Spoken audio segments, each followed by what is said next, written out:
मोठी बातमी समोर येते। भीषण आगी संदर्भात ही बातमी आहे। भाईंदरमधल्या आझाद नगर झोपडपट्टीला भीषण आग लागलेली आहे। या आगीवर नियंत्रण मिळवण्याचे प्रयत्न सध्या सुरू आहेत, मात्र आगीचं कारण अद्याप अस्पष्ट आहे।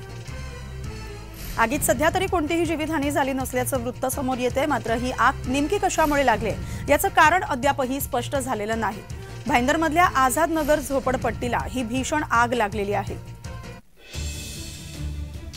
आमचे प्रतिनिधी शुभम उमाळे आपल्यासोबत दूरध्वनीवरून जोडले गेले आहेत। शुभम, कधीच्या सुमारास ही आग लागलेली आहे? सध्याची त्या ठिकाणची परिस्थिती काय?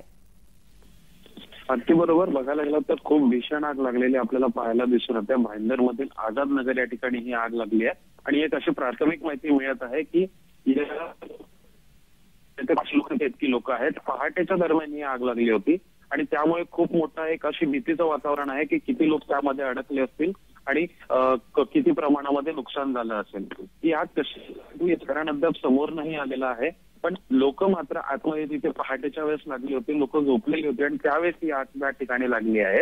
ही आग जी आहे सकाळी 5:30 ते 6च्या दरम्यान लागल्याकडनं कळत आहे। मुंबई लगत असलेल्या भाईंदर या ठिकाणी आझाद नगरमध्ये ही आग लागली आहे। अगदी शुभम, धन्यवाद तुम्ही दिलेल्या या सविस्तर माहितीसाठी।